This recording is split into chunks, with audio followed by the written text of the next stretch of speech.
Vuelve andando con tus padres. Espero que no te mueras congelada, gritó mi marido. Me había dejado encerrada en la calle en pleno invierno, vestida solo con un fino camisón. Ya me preparaba para romper una ventana y volver a entrar cuando, de repente, la anciana vecina de la imponente mansión de al lado salió a su porche. Me miró y dijo: «Mi hijo es el jefe de tu marido, y yo soy la dueña de toda la empresa. Ven conmigo, te quedarás en mi casa esta noche. Para mañana, él estará suplicando clemencia». Pero antes de que todo esto sucediera, hubo una noche que comenzó como docenas de otras antes. Iria oyó llegar el coche pasadas las 11 de la noche. Se sentó en la cocina en silencio, mirando una taza de té que se había enfriado hacía mucho tiempo. La puerta se abrió y entró Dimas. Estaba de muy buen humor. Sus mejillas estaban sonrojadas por el frío cortante de Madrid y su caro abrigo de lana olía al perfume de otra persona. Dulce, abrumador, no el suyo. Lanzó las llaves sobre la mesa del recibidor y entró en la cocina, aflojándose el nudo de la corbata. «¿Aún no duermes?», preguntó alegremente, como si no notara el tenso silencio que llenaba la habitación. Abrió el frigorífico y miró dentro. «¿Algo de comer?» «Solo tomé una ensalada en la reunión de negociación». Iria levantó lentamente los ojos hacia él. Permaneció en silencio. Se había prometido a sí misma que esa noche se mordería la lengua, que no preguntaría nada, que no intentaría aclarar nada. Pero el olor de ese perfume era demasiado fuerte, demasiado ajeno en su hogar. Las negociaciones se alargaron otra vez, su voz era baja, desprovista de emoción. «Ya sabes cómo es, cariño». «Final del año fiscal», respondió Dimas, sacando un recipiente con las sobras de la cena de ayer. «Informes, reuniones, contratos, hay que cerrarlo todo antes de las fiestas. Estoy hecho polvo».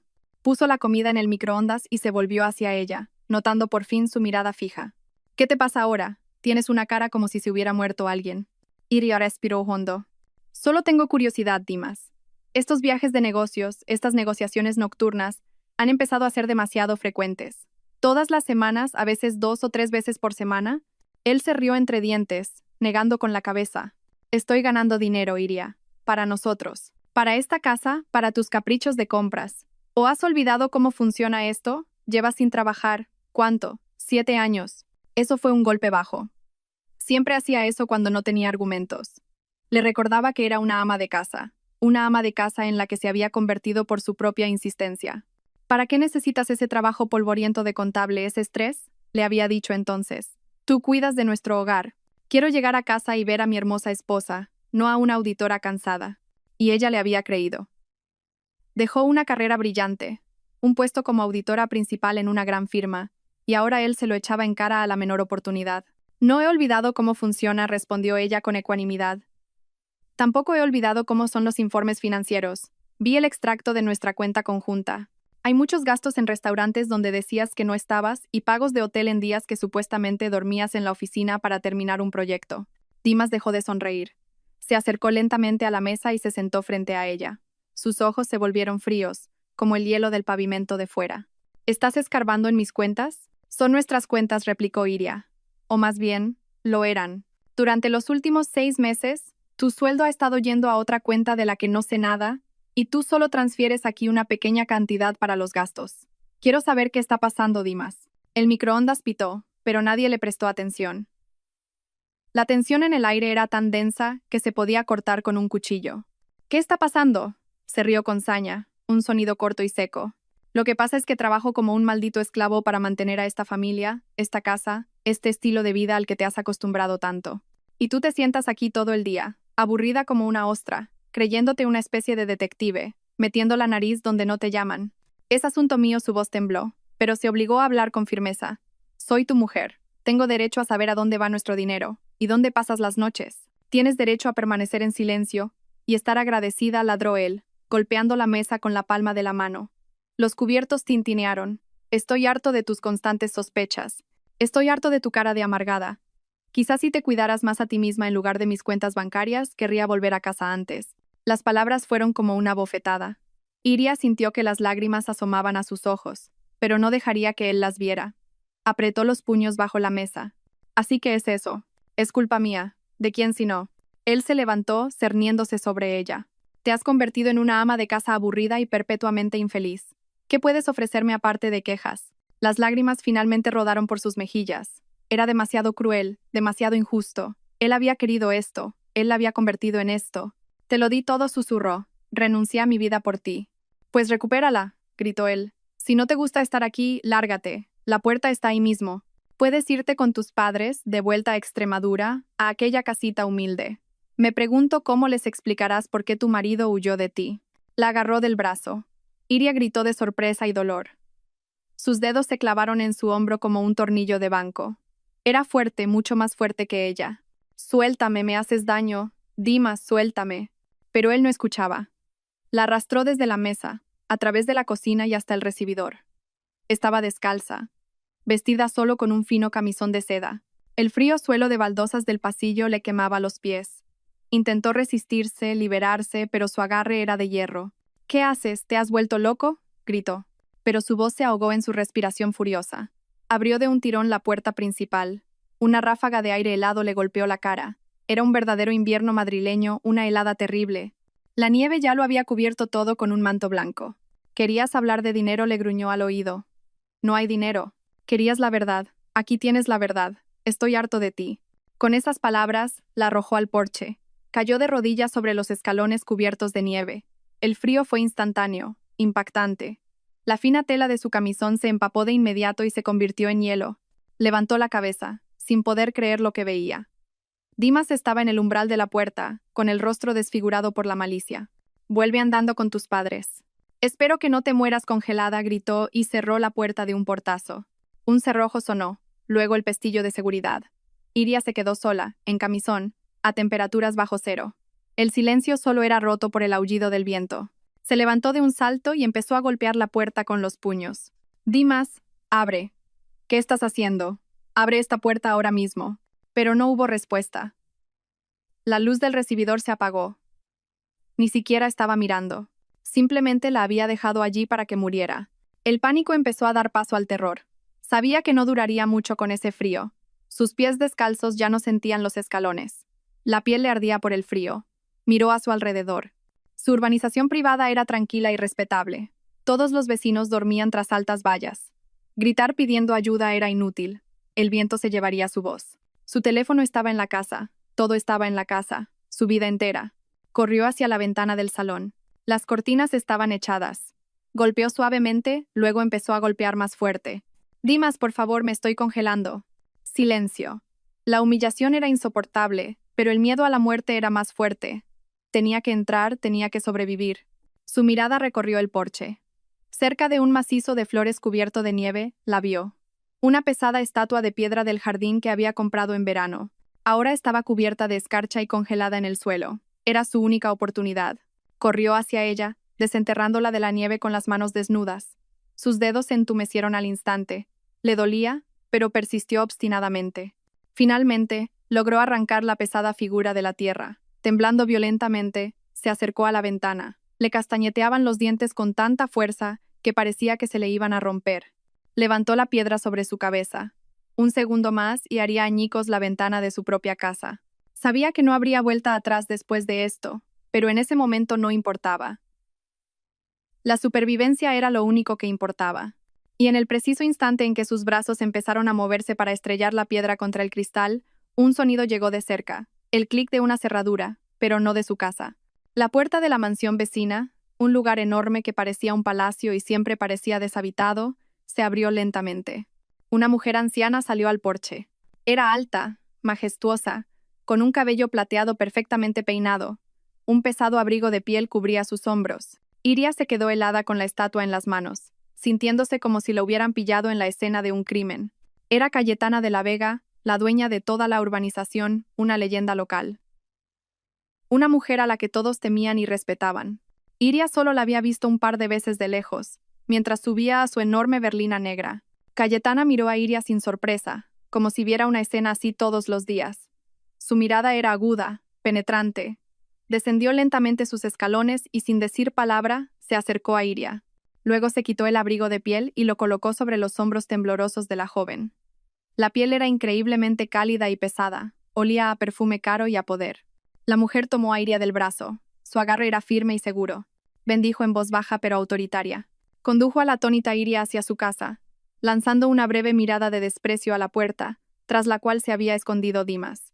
Iria tropezaba, Sus piernas ya no le obedecían. Entraron en un enorme vestíbulo inundado de luz cálida. Cayetana cerró la puerta tras ellas, cortando el paso al frío y al viento. Ayudó a Iria a sentarse en un profundo sillón junto a la chimenea. Yo, mi marido, intentó explicar Iria, pero sus labios no funcionaban, y las palabras se le atascaban en la garganta. No sabía qué decir, cómo explicar esta vergüenza. Cayetana levantó una mano deteniéndola. No necesito explicaciones. Sé quién eres, Iria Mercer, y sé quién es él, Dimas Gaines. Iria la miró sorprendida. ¿Cómo sabía sus nombres? Cayetana se acercó al bar, sirvió un poco de brandy en una copa de balón y se la entregó a Iria. Bebe. Es una orden. Su tono no admitía objeciones. Iria, obediente, tomó un sorbo. El líquido ardiente le quemó la garganta y extendió calor por su cuerpo. Cayetana la observó durante unos segundos, y luego pronunció las palabras que lo cambiaron todo. Mi hijo, Julián, es el jefe de tu marido, y yo soy la dueña de toda la empresa, el grupo de La Vega. El mundo de Iria, que acababa de desmoronarse, de repente dio otro vuelco. Miró a esta mujer poderosa y una comprensión comenzó a amanecer lentamente en sus ojos. Esto no era simple simpatía vecinal, era algo más. Cayetana se acercó a la ventana y miró hacia la casa de Iria, que ahora parecía pequeña y patética. Ven. Dormirás aquí esta noche, en la suite de invitados. Y mañana hizo una pausa, y su voz se volvió dura como el acero. Mañana él estará de rodillas suplicando clemencia. Iria no durmió en toda la noche. Yacía en una cama enorme en la habitación de invitados, envuelta en un edredón de seda, mirando al techo. Su cuerpo finalmente se había calentado, pero por dentro todo seguía congelado. Las palabras de Cayetana, autoritarias, prometiendo venganza, resonaban en su cabeza, pero no le traían alivio. Parecían irreales como todo lo que estaba sucediendo. Apenas la noche anterior era simplemente una esposa, la señora de su casa. Ahora era una paria, refugiada en la mansión de la mujer más influyente en la vida de su marido. Por la mañana, la despertó un suave golpe en la puerta.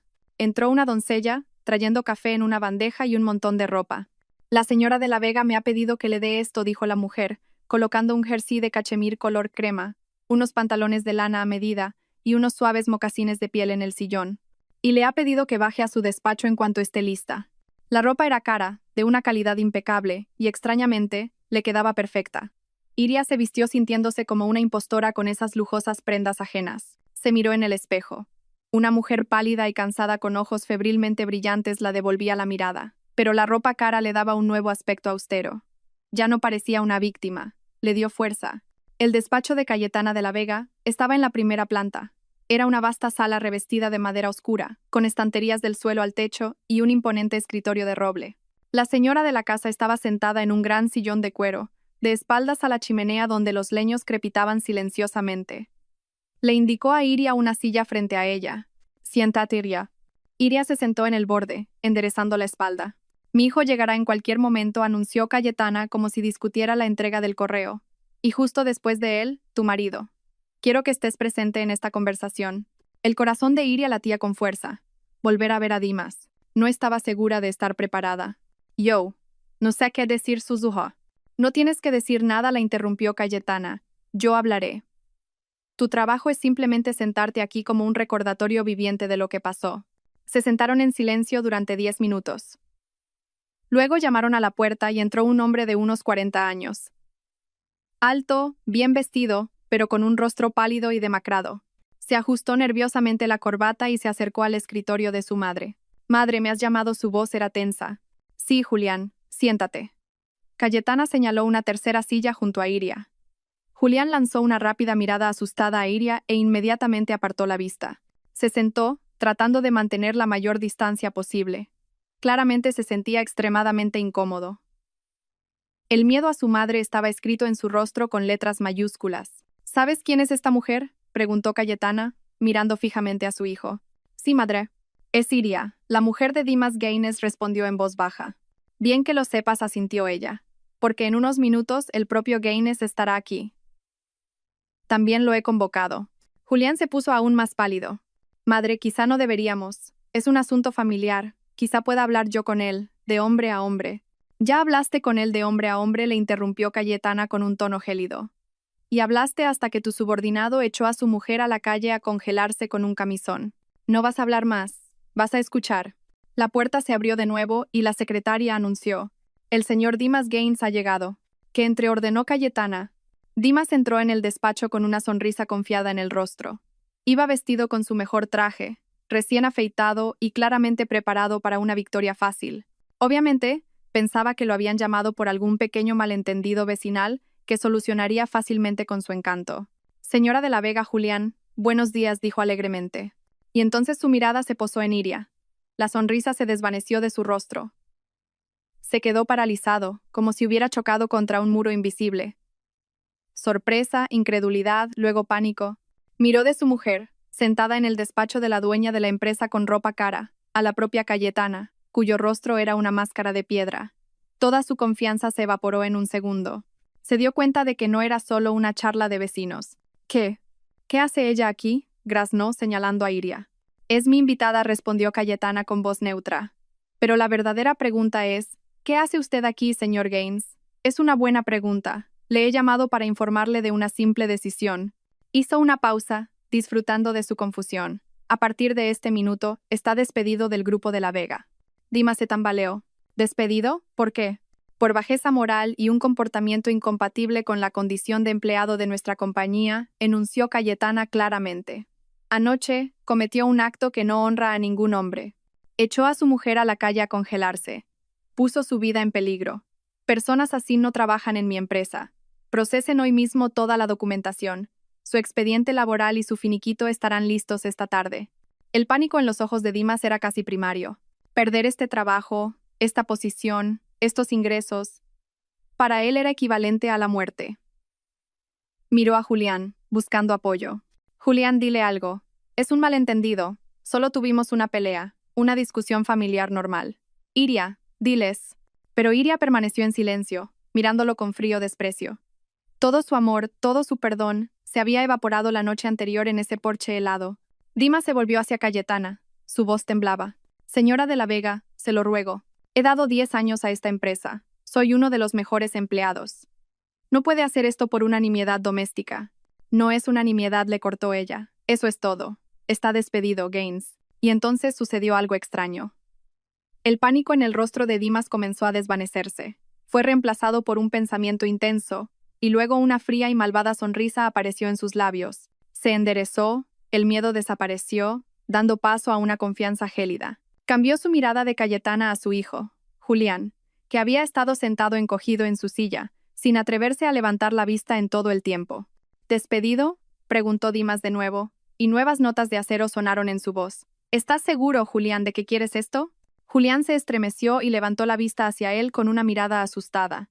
«No creo que quieras esto», continuó Dimas, mirando directamente a los ojos de su jefe. Tu voz era baja, pero en el silencio ensordecedor del despacho, cada palabra golpeaba como un martillo.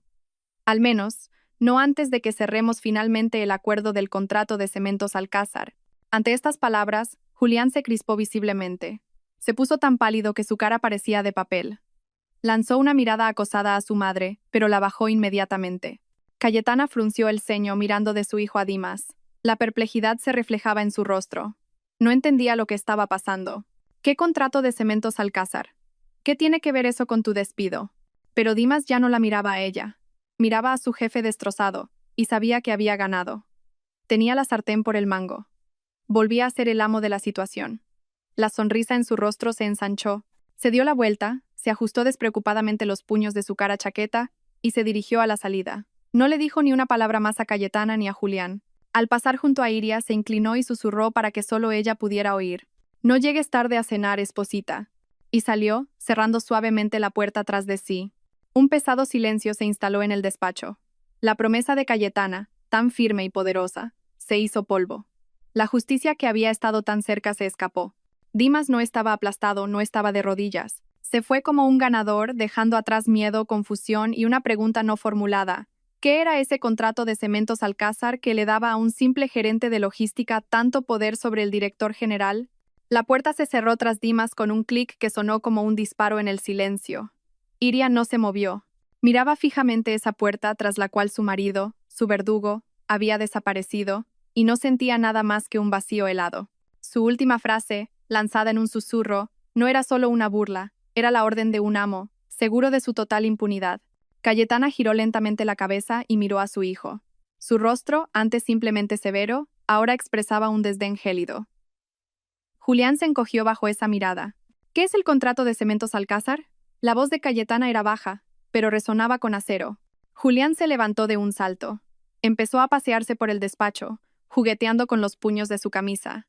Madre, es un contrato muy complejo, estratégicamente importante para la empresa. Estamos entrando en un nuevo mercado. Hay enormes perspectivas, pero también grandes riesgos. Keynes es una figura clave en estas negociaciones. Ha liderado el proyecto desde el principio. Si lo eliminamos ahora, el trato se cae. Perderemos millones, decenas de millones. Hablaba rápido, de forma inconexa, sin mirar a su madre. Cualquiera que supiera un poco de negocios se daría cuenta de que era una mentira, un intento débil y poco convincente de encubrir otra cosa. Iria, una ex auditora, lo vio al instante. ¿Millones?, preguntó Cayetana, que había construido este imperio desde cero. ¿Me estás diciendo que toda nuestra empresa, todo el grupo de La Vega, depende de un gerente de logística? ¿Hablas en serio, Julián? No, por supuesto que no depende de él, pero este proyecto es muy delicado, casi suplicó. Veo que es delicado, dijo Cayetana lentamente, sin apartar los ojos de él. Tan delicado que tú, el director general, tienes miedo de tu subordinado. Mi hijo tiene miedo de un hombre que echa a su mujer a la calle. No le tengo miedo.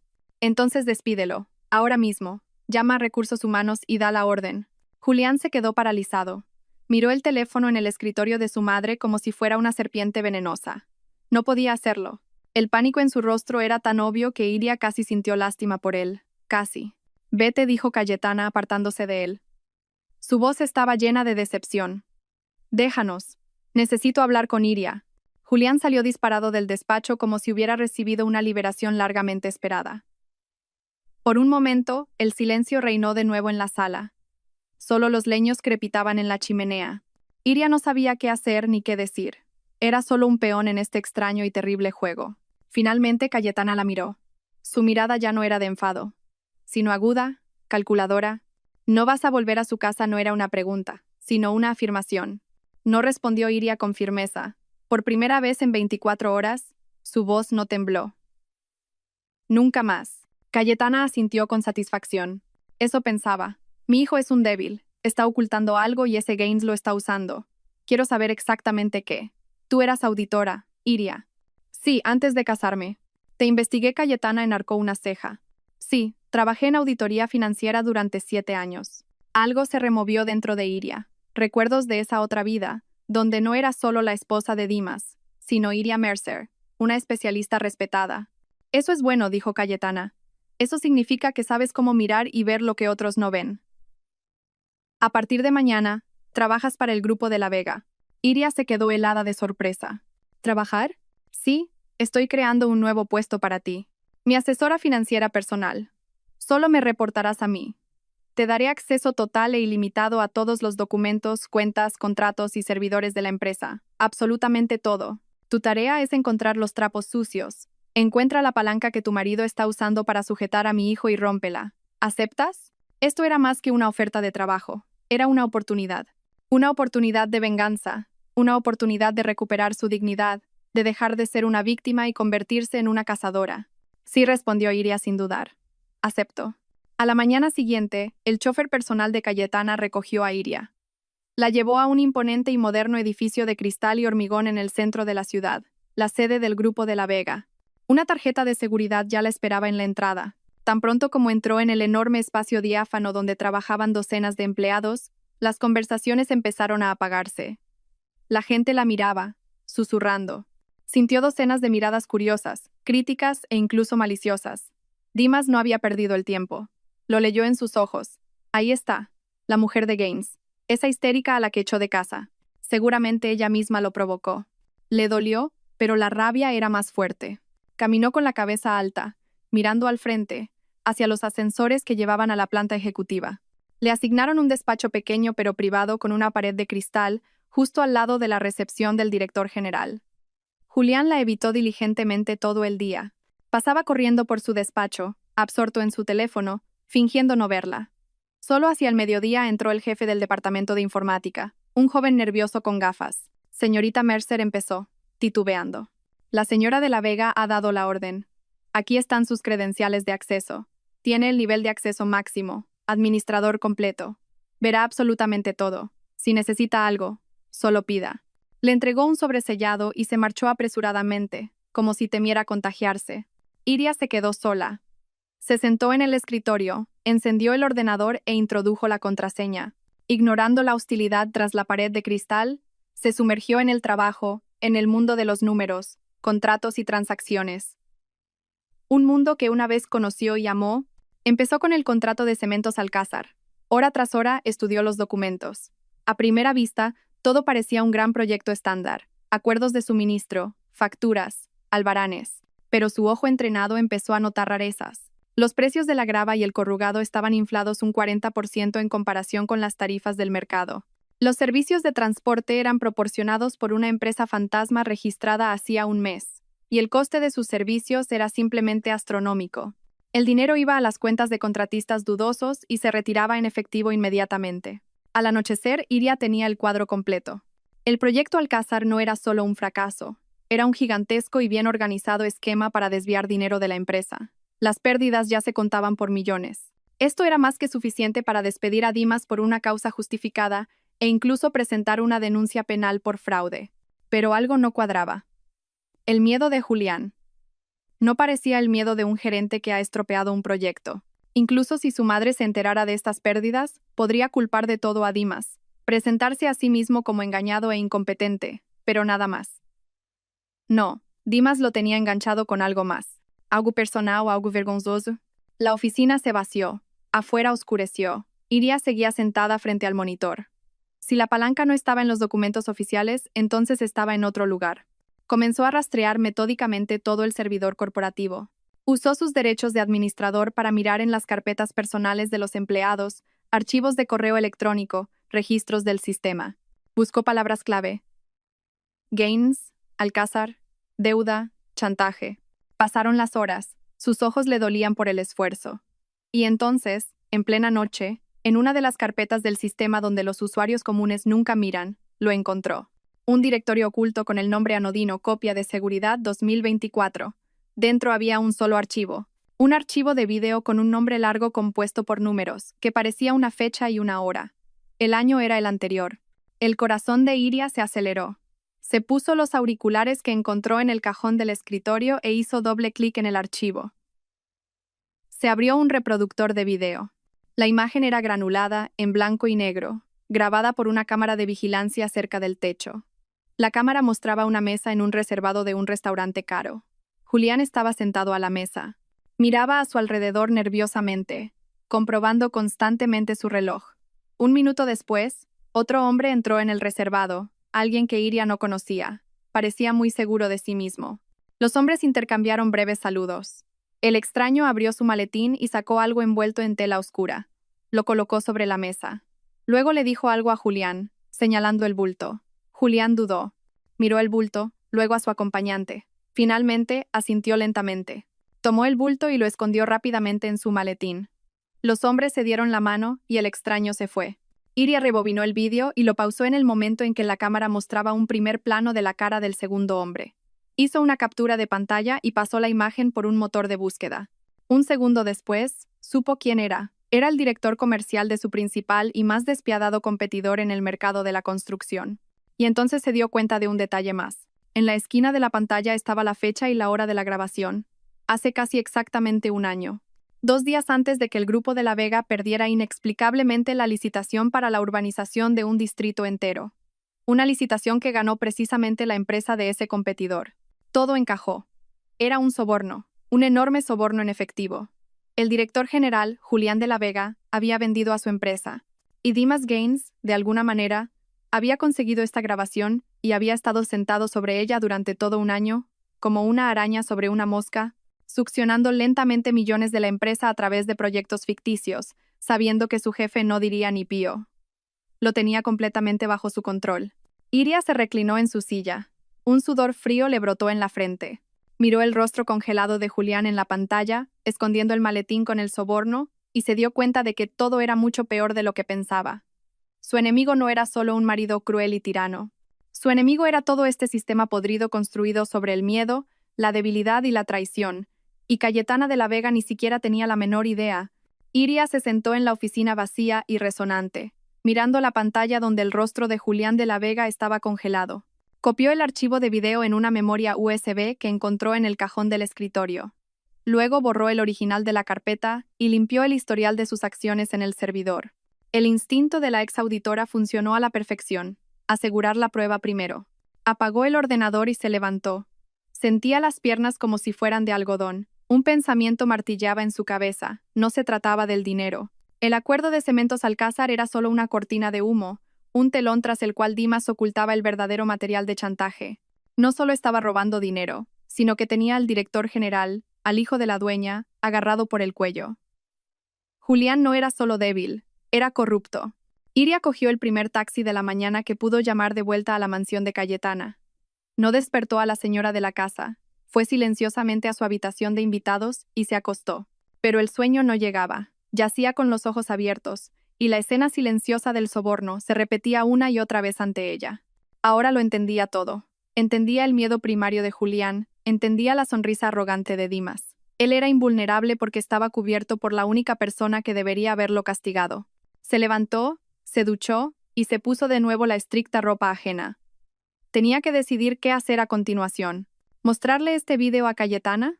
Eso significaría destruir a Julián, no solo despedirlo, sino posiblemente enviarlo a la cárcel. Causaría un escándalo monstruoso que podría sacudir todo el grupo de La Vega. La reputación de la empresa quedaría destruida. ¿Qué pasaría con los cientos de empleados corrientes? Y si se quedaba callada, Dimas seguiría sacando dinero de la empresa con impunidad, escondiéndose tras el miedo de Julián. Seguiría siendo su marido. Seguiría atormentándola, sabiendo que ella no podía hacer nada. No, esa opción era imposible. Bajó a desayunar. Cayetana ya estaba sentada a la mesa, leyendo un periódico. Levantó una mirada penetrante hacia Iria. ¿Has encontrado algo?, preguntó directamente. Encontré muchas discrepancias en los documentos de Cementos Alcázar. Las pérdidas se cuentan por millones. Eso es suficiente para un despido y una investigación, respondió Iria con cautela. Cayetana dejó el periódico. No te pregunto por eso. ¿Has encontrado la razón por la que mi hijo le tiene miedo? Iria dudó un momento. Creo que primero necesito hablar con Julián, dijo finalmente. A solas. Cayetana la miró fijamente y luego asintió. Pin, procede. De vuelta en la oficina, Iria convocó a Julián a su despacho a través de su secretaria.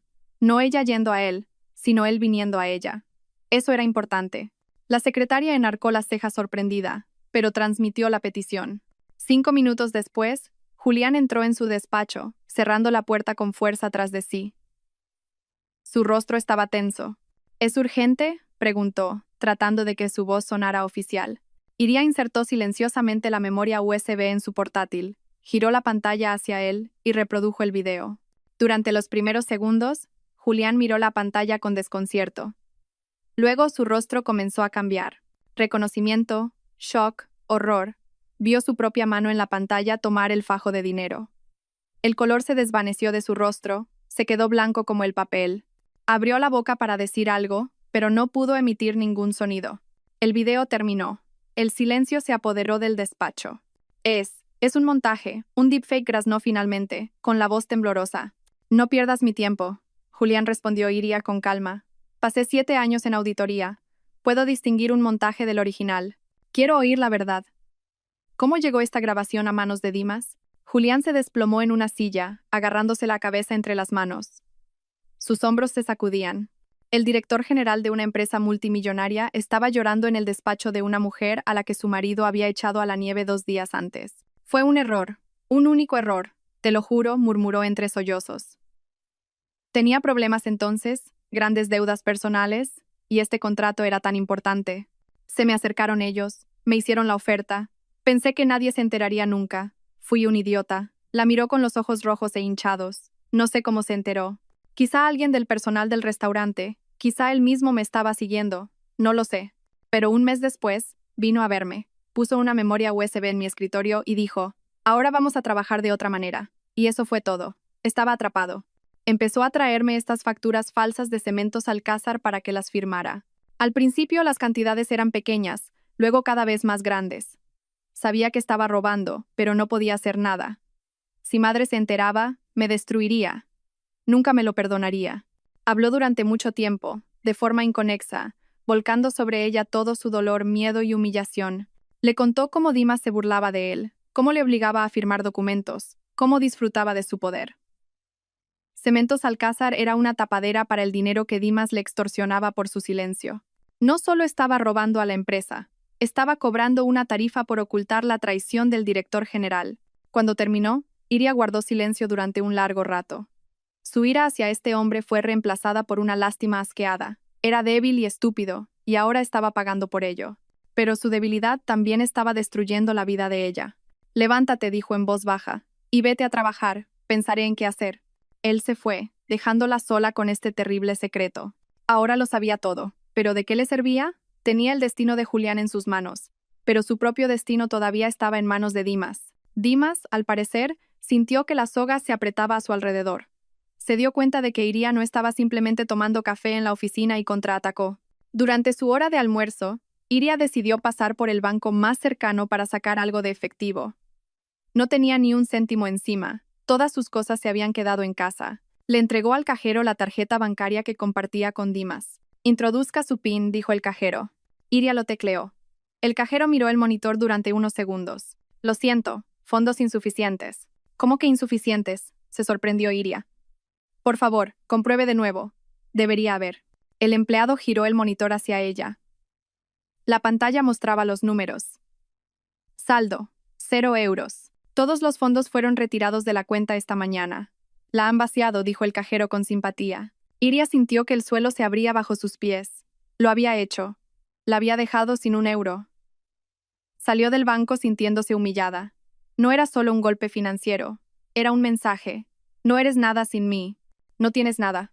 Regresó a la oficina, furiosa y desolada. Él quería doblegarla, pero consiguió lo contrario. Ahora no tenía dudas. Iría a ver a Cayetana y se lo mostraría todo. Que hubiera un escándalo, que todo se derrumbara. No permitiría que ni él ni nadie más la pisoteara. Estaba a punto de ir al despacho de la dueña cuando de repente sonó su móvil. El número estaba oculto, pero sabía quién era. Era el número de casa de sus padres, en aquel pueblecito de Extremadura, a cientos de kilómetros de distancia. Mamá respondió, y su alma se calentó un poco. La voz de su madre era lo que necesitaba en ese momento, pero en lugar del cálido saludo habitual, escuchó un sollozo ahogado al otro lado de la línea. Iria, hija, ¿qué ha pasado? ¿Qué has hecho? Mamá, ¿qué pasa? Cálmate, explícame, se preocupó Iria. Me ha llamado Dimas, dijo su madre, ahogando las lágrimas. Me lo ha contado todo. Ay, Dios mío, qué vergüenza. ¿Cómo has podido, Iria? Tu padre y yo no te criamos así. Iria se quedó helada, sin entender. ¿Qué te ha contado mamá? Dice que le estás engañando, gritó su madre. Que tienes otro hombre y él, pobrecito, lo ha aguantado hasta el final, y entonces te echó. Dios mío, toda nuestra familia está deshonrada.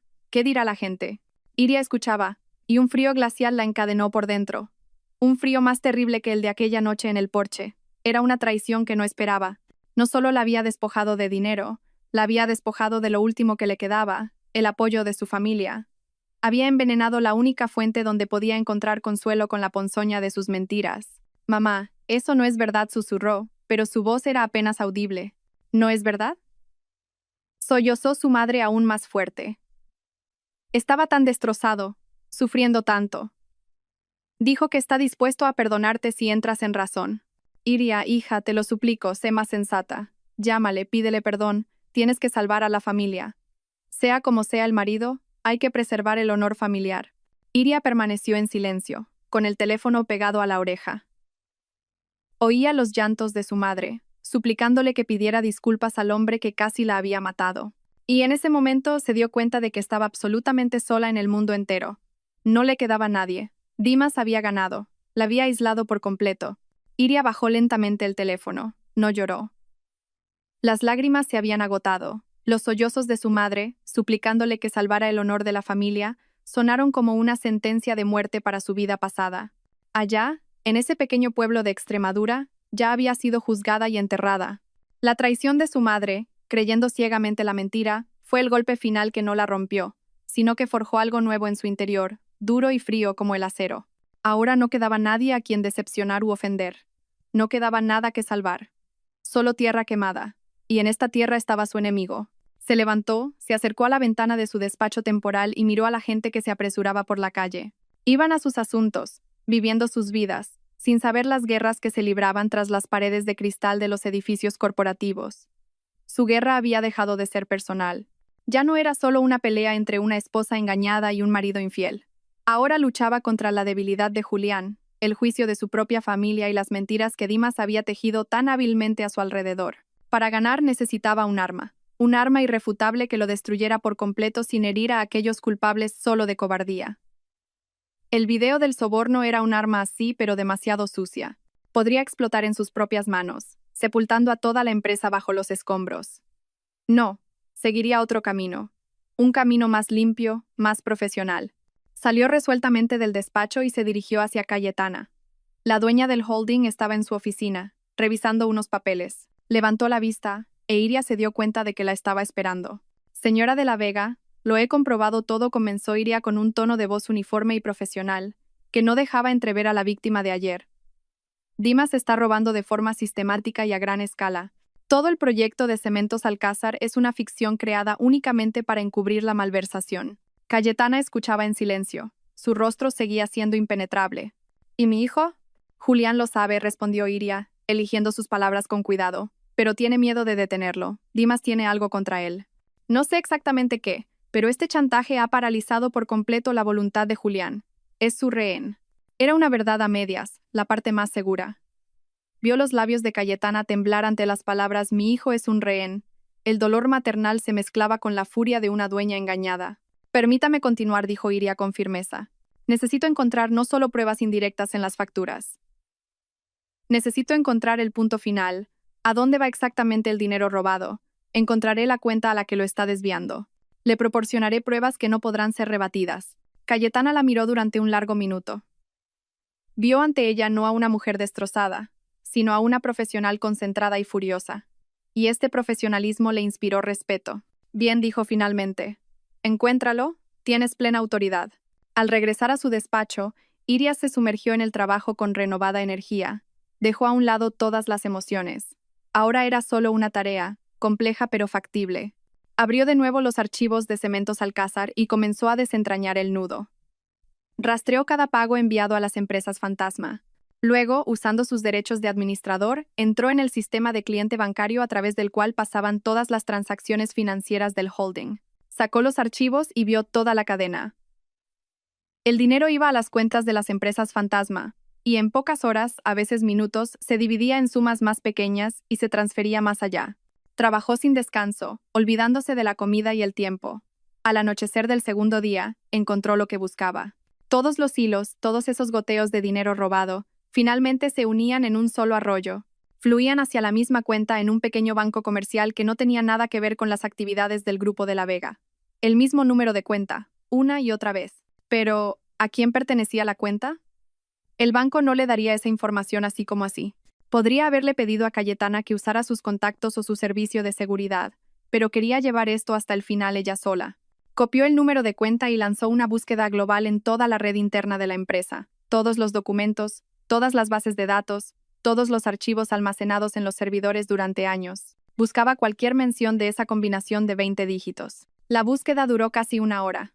Y cuando el resultado apareció en la pantalla, el corazón de Iria dio un vuelco. Se encontró un único documento. Era un formulario de empleado de recursos humanos, rellenado hacía 3 años. En la sección de información adicional, el empleado solicitaba que una parte de su salario se transfiriera a la cuenta especificada como contribuciones voluntarias a un seguro de ahorro. El número de cuenta coincidía hasta el último dígito. Iria abrió el expediente personal. Una joven guapa con una sonrisa segura le devolvió la mirada desde la foto. Noa Vidal, 30 años. Gerente de ventas regional. Noa Vidal. Iria inmediatamente empezó a buscar toda la información sobre ella. Sacó sus informes de viajes de negocios, notas de gastos, correspondencia oficial, y el panorama empezó a aclararse. Los viajes de negocios de Noa coincidían milagrosamente en fechas y ciudades con los viajes de trabajo de Dimas. Esas mismas facturas de hotel que Iria encontró en sus extractos familiares se pagaron en los mismos días en que Noa Vidal estaba en la misma ciudad. El dulce olor a perfume ajeno en su abrigo, todo encajó. No era solo una cómplice, era su amante. La ira abrazó a Iria por dentro, pero se obligó a seguir trabajando, fría y metódicamente. Comenzó a rastrear a Noah en tiempo real en los sistemas internos. Vio cuándo llegaba al trabajo, qué tareas realizaba. Al día siguiente, Noah no apareció por la oficina. Iria comprobó el sistema de control horario y vio que Vidal se había tomado un día de asuntos propios. Esto era lo que Iria estaba esperando. No podía quedarse más en la oficina. Tenía que ver todo con sus propios ojos. Llamó a un taxi y le dio la dirección de casa de Noah, que encontró en su ficha. Era un apartamento en un bonito edificio nuevo. Iria le pidió al conductor que aparcara al otro lado de la calle, desde donde había una buena vista de la entrada. Le pagó por varias horas de espera. Esperó. 1 hora. 2. No sabía exactamente qué estaba esperando, pero su intuición le decía que estaba en el camino correcto. Finalmente, la puerta del portal se abrió. Salió Noah. Llevaba un abrigo holgado, pero ni siquiera eso podía ocultar una barriga ligeramente redondeada. Noah no caminó hacia la parada del autobús. Se dirigió a una pequeña plaza y se sentó en un banco, comprobando algo en su teléfono. 10 minutos después, llegó un taxi. Noah se subió y se fue. Iria le ordenó a su conductor que la siguiera. Solo mantenga la distancia. La persecución fue corta. El coche de Noah se detuvo en un centro médico privado. El letrero decía en letras grandes: Clínica de Salud Reproductiva y Medicina Familiar. Iria le pidió al conductor que se detuviera un poco más adelante en la calle y volvió a esperar. El tiempo se arrastraba dolorosamente. Miraba fijamente las puertas de la clínica, y un nudo helado crecía en su pecho. Pasó aproximadamente 1 hora antes de que las puertas se abrieran de nuevo. Noah salió al porche. Ya no parecía tensa, había una sonrisa feliz y pacífica en su rostro. En una mano sostenía una pequeña carpeta, y en la otra, varias fotografías que examinaba con ternura. Incluso a distancia, Iria entendió lo que eran: ecografías. Y en ese momento, un familiar todoterreno negro se acercó lentamente al porche de la clínica. Su todoterreno, el coche que Dimas llamaba el coche familiar. Dimas iba al volante. No se dio cuenta del taxi aparcado a lo lejos. Solo miraba a Noah. Apagó el motor, salió del coche y se acercó a ella. La abrazó con cuidado, con ternura, y luego colocó su mano sobre el vientre de ella. Hacía años que Iria no veía una mirada tan tierna y protectora en él. Noah le dijo algo, riendo, y le mostró las fotos. Él las tomó, las examinó de cerca, y su rostro se iluminó con una sonrisa feliz. Una como Iria no le había visto nunca, ni siquiera el día de su boda. La besó, luego volvió a poner la mano en su vientre y le susurró algo. Se subieron al coche y se marcharon. Iria se quedó inmóvil, viéndolos irse. No podía respirar. Lo entendió todo. No era solo un engaño, no era solo una aventura. No solo estaba robando dinero para sí mismo. Estaba construyendo una nueva vida. Una nueva familia con una nueva mujer que llevaba a su hijo. Y ella, Iria, era solo un obstáculo en este esquema. Una cosa vieja y molesta de la que había que deshacerse. Y se deshizo de ella de la manera más cruel, echándola a la calle a congelarse. No lo hizo en un ataque de ira.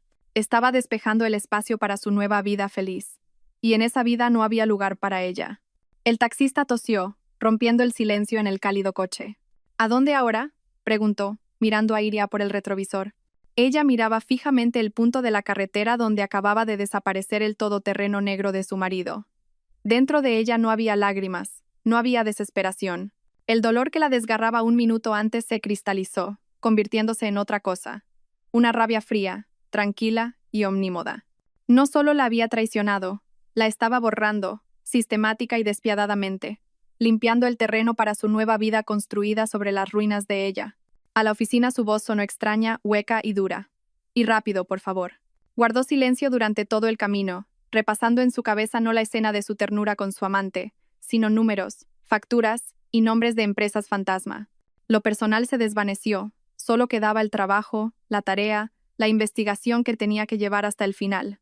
Ahora sabía que no solo buscaba dinero robado, buscaba los fondos invertidos en los cimientos de la nueva familia de su marido, y arrancaría esos cimientos de raíz. Al regresar a la oficina vacía, trabajó con una energía febril redoblada. Ahora que sabía el nombre de la cómplice, todo se volvió más simple. Abrió de nuevo el expediente personal de Noah Vidal, gerente de ventas regional. Salario modesto, paquete de beneficios estándar. Pero en los documentos financieros vinculados a ella, estaba sucediendo algo inimaginable. Iria comenzó con las notas de gastos, docenas de informes durante el último año y medio. Viajes a ciudades donde el Grupo de la Vega ni siquiera tenía intereses. Recibos adjuntos de hoteles con precios inflados, facturas de restaurantes por importes comparables a su salario mensual. Y en cada informe, en cada recibo, había una firma de aprobación, la del jefe de logística, Dimas Gaines. Él aprobaba personalmente todos estos gastos falsos, pero eso eran migajas, dinero de bolsillo. El verdadero robo se realizaba a través de otro esquema. Iria encontró docenas de contratos de servicios de consultoría, firmados entre el Grupo de la Vega y N. Vidal Consultores. Noah, resultó, también era empresaria individual. Supuestamente, asesoraba a su propia empresa sobre análisis del mercado logístico. Absurdo. Las actas de trabajos realizados estaban redactadas a toda prisa, sin ninguna especificación. Análisis realizado, informe preparado. Y bajo cada acta, 2 firmas. Proveedor, Vidal. Cliente que acepta el trabajo en nombre del Grupo de la Vega, Gaines. Le estaba pagando a la empresa de ella dinero por servicios inexistentes. Decenas, cientos de miles de euros cada mes. Era un esquema descarado y primitivo, pero funcionaba porque el miedo de Julián lo cubría. Ningún auditor, ningún interventor financiero se atrevería a cuestionar un trato aprobado personalmente por el jefe de logística y protegido por el silencio del director general. Iria reunió todos estos documentos en una carpeta separada. Ya había pruebas suficientes para enviar tanto a Dimas como a su amante embarazada a juicio. Pero sentía que eso no era todo. Estos eran solo los arroyos, donde desembocaba el río. No podían estar simplemente metiendo millones en efectivo debajo de un colchón. Ese dinero tenía que estar trabajando, tenía que estar construyendo esa nueva vida. Cambió su atención de los documentos financieros a las comunicaciones. Usando su acceso de administrador, obtuvo entrada completa al correo electrónico corporativo de Noah y a todo lo almacenado en su ordenador de trabajo. Comenzó buscando palabras clave: cuenta, transferencia, compra, inmobiliaria, nada. Eran lo suficientemente inteligentes como para no discutir eso en los correos de trabajo. Entonces Iria fue más profundo. Lanzó un programa de recuperación de archivos en la unidad de red de Noah para encontrar archivos eliminados. Fue un proceso largo. Hora tras hora, una barra verde se arrastraba por la pantalla, mientras Iria la miraba sin parpadear. Y a altas horas de la noche, el programa terminó. Una lista de cientos de documentos eliminados apareció ante ella. Informes antiguos, presentaciones inútiles, fotos personales. Comenzó a revisar metódicamente todo en orden. Y lo encontró. Al final de la lista había un archivo discreto, eliminado hacía más de 6 meses. Un documento de Word titulado Estatutos. Con dedos temblorosos lo abrió. Eran los estatutos estándar de una sociedad limitada. SLMNO. El nombre de la empresa era nuevo, desconocido. Horizonte Edificaciones. Iria rápidamente introdujo el nombre en el registro mercantil del Estado. La empresa se había registrado hacía 8 meses. Campo de actividad: obras de construcción e instalación. Un competidor directo del Grupo de la Vega. El fundador y director general figuraba como un tal Benito Pérez, un nombre que no le decía nada. Un testaferro, sin duda. Pero la parte más interesante estaba en el borrador. En el borrador de los estatutos que encontró, en la sección de fundadores, había 2 nombres que obviamente fueron reemplazados más tarde por el falso Pérez. Primero, Vidal, Noah. Segundo, Gaines, Dimas. Ahí estaba, la traición en su forma más elevada y fea. No solo estaba robando dinero, no solo la estaba engañando. Estaba usando los recursos de Cayetana de la Vega, su dinero, su posición, para construir una empresa competidora desde cero. No era solo un ladrón, era un parásito, devorando lentamente a su huésped desde dentro para hacer crecer su propia descendencia. En la mente de Iria, todo encajó en una única y monstruosa imagen. Empezó a comprobar más, sabiendo ya qué buscar. Accedió a la base de datos de clientes del Grupo de la Vega y la comparó con la lista de contratos que Horizonte Edificaciones había logrado asegurar en estos pocos meses. Encontró esta información en un sitio de contratación pública. Varios clientes pequeños pero rentables del Grupo de la Vega habían rescindido recientemente sus contratos y se habían ido a la nueva y desconocida firma Horizonte. Les estaba robando los clientes. Luego revisó recursos humanos. En los últimos 6 meses, 3 ingenieros de proyectos líderes habían renunciado al Grupo de la Vega. Chicos talentosos que la propia Cayetana valoraba. Razón oficial: motivos personales. Iria pasó otra hora y encontró sus nuevos lugares de trabajo a través de LinkedIn. Los 3 trabajaban ahora en Horizonte Edificaciones. No solo estaba robando clientes, Estaba robando a los mejores talentos. Estaba chupando la sangre y los cerebros de la empresa. Y entonces se dio cuenta. Recordó las conversaciones que escuchó en los pasillos de la oficina en los últimos días. Todos discutían el mismo evento: el fracaso del Grupo de la Vega en una importante licitación estatal para la construcción de un nuevo complejo residencial. Era el proyecto del año, el pastel más jugoso. Todos estaban seguros de la victoria y, de repente, la derrota. Oficialmente se anunció que la oferta del grupo fue rechazada por motivos técnicos, algún error en los documentos. Julián había montado en cólera, arremetiendo contra todo el departamento. Pero era demasiado tarde. ¿Y quién ganó la licitación? Una empresa joven y audaz que ofrecía condiciones ligeramente mejores. Una empresa llamada Horizonte Edificaciones. Iria se quedó sin aliento. Corrió al archivo del servidor corporativo, a la sección con la documentación de la licitación. Encontró la carpeta con ese proyecto perdido. Abrió la lista de personas responsables de la preparación y presentación final de todo el paquete. Una persona era la responsable, el director del proyecto, Dimas Gaines. Iria comenzó a revisar cientos de páginas de la solicitud. Todo era perfecto: cálculos, planos, presupuestos. Empezó a pensar que era solo una monstruosa coincidencia, pero no se detuvo. Abrió la última y más importante parte: la garantía bancaria que confirmaba la solvencia financiera de la empresa. El documento estaba allí. Las firmas de todos los directores financieros estaban allí. Pero en la última página, donde debería haber estado el sello de la empresa y la firma final del director general, estaba en blanco. La página estaba limpia. En el escaneo enviado al concurso, faltaba la página más importante. No fue un error accidental, fue un sabotaje deliberado. No solo le robó la victoria a la empresa donde trabajaba, él personalmente destripó la solicitud para que garantizara su derrota. Saboteó su propia empresa para dar un contrato multimillonario a una firma creada con dinero robado de esa misma empresa. Iria se reclinó en su silla. Un zumbido llenó sus oídos. Miró la página en blanco en el expediente de la licitación, y ese vacío hablaba más alto que cualquier palabra. Este era el final, el trazo final en el cuadro de la traición total. Se levantó, copió todo lo que encontró en la misma memoria USB donde estaba almacenado el vídeo del soborno, y sin apagar el ordenador, salió de la oficina. Eran casi las 6 de la mañana. En unas horas, la oficina se llenaría de gente, pero necesitaba actuar de inmediato. Llegó a la mansión justo cuando el sol comenzaba a pintar el cielo. Cayetana, contra todo pronóstico, estaba despierta. Estaba sentada en la sala de estar junto a la chimenea, envuelta en un chal, observando el fuego. Parecía que estaba esperando. Dime, dijo sin girar la cabeza cuando Iria entró en la habitación. Iria se acercó y le entregó en silencio la memoria USB. Mejor te lo muestro. Fueron al despacho. Iria insertó la memoria en el portátil de Cayetana y comenzó su informe. Habló con calma, sin emoción, como si informara a una junta directiva, como si todo esto concerniera a extraños, no a ella.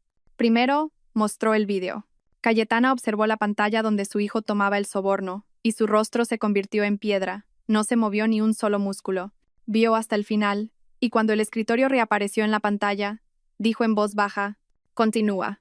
Luego, Iria abrió la carpeta con los documentos financieros.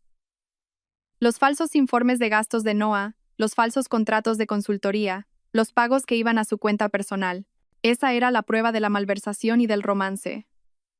Cayetana de nuevo no dijo una palabra. Solo miraba, y en sus ojos, antes solo severos, se estaba formando hielo. Entonces Iria abrió los estatutos de Horizonte Edificaciones.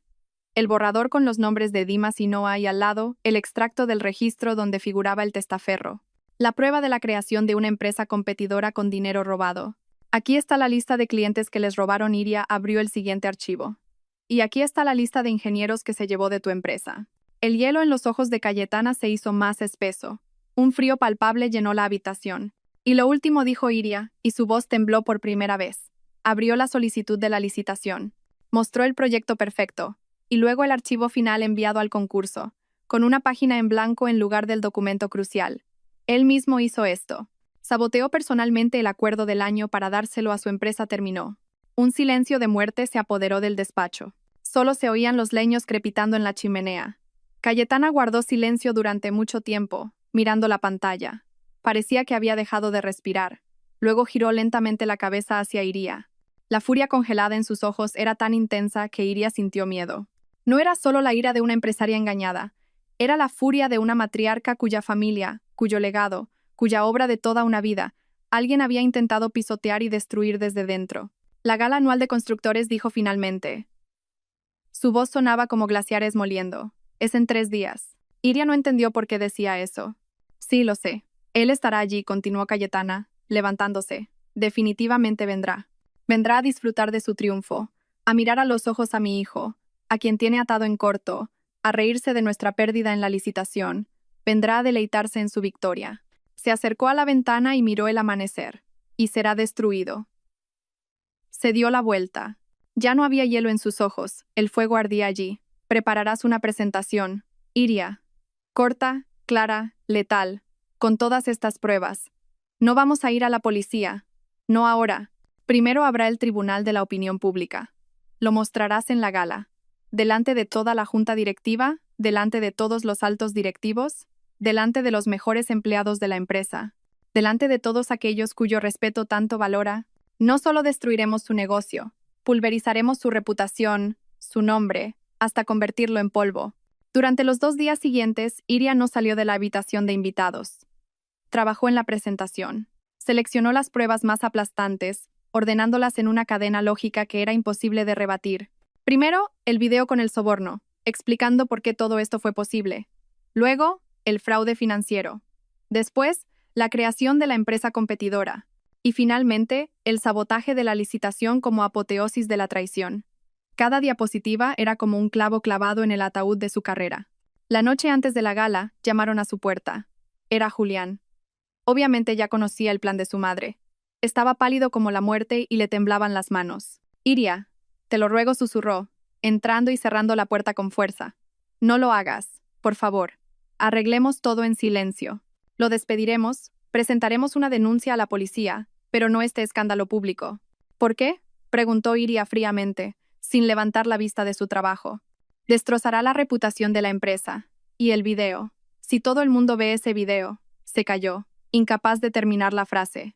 Deberías haber pensado en la reputación de la empresa cuando aceptaste dinero de la competencia, le cortó Iria. Sé que soy culpable, casi gritó. Pero entiende, esto será un desastre para todos. Piensa, quizá haya otra manera. No hay otra manera, dijo ella con firmeza. Debe responder por todo.